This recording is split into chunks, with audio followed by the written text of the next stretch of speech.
This video answers a question from George that he put through the website, and that question is, what is the best and fastest way to learn to read music?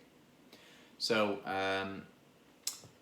reading music, most people mean notation. So music notation, which is the dots on staves. So staves are the 5 lines that you see on music sheets, and there's lots of dots in there, and every dot equates to a note that you are supposed to play. So that is the classical style of writing music.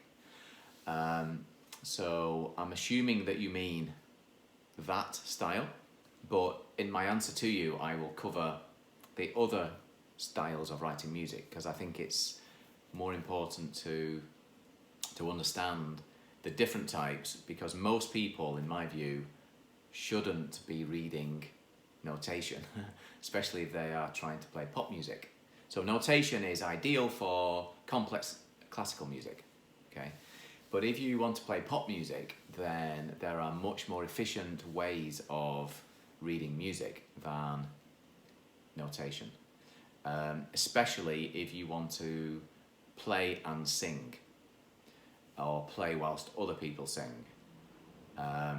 So if you do want to play and sing popular music, then chords are much more useful than notation.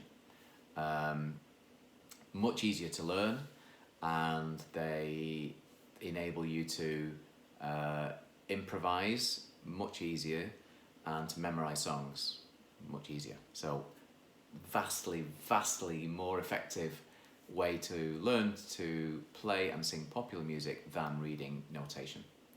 So what do I mean by chords? Well, chords are several notes played at the same time that have a certain sound. So there's different rules as to what makes different types of chords, but just a simple explanation would be 3 notes often would make a chord. So that's a chord, that's a chord, that's a chord.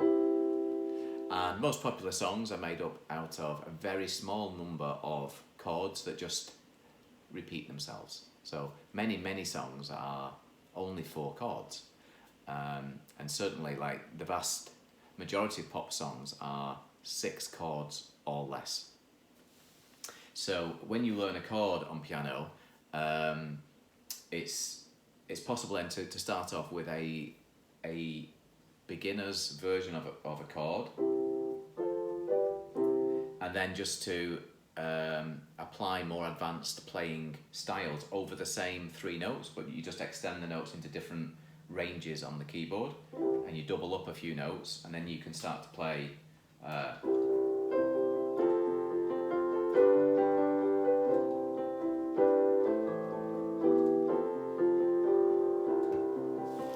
more advanced styles, but over very simple chords. So reading chords would be my recommendation if you want to play and sing. If you don't want to play and sing, if you want to play instrumental music, then a halfway house between the full notation, which is quite a challenge to a lot of people to learn to read. It can be very slow. And it also dictates exactly what you're going to play. So again, it doesn't allow the flexibility that chords do.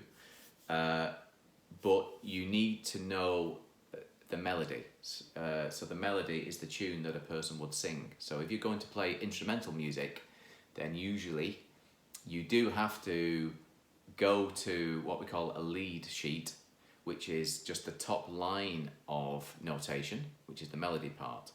Now a lead sheet will have that top line. So for Amazing Grace, for example, the melody is...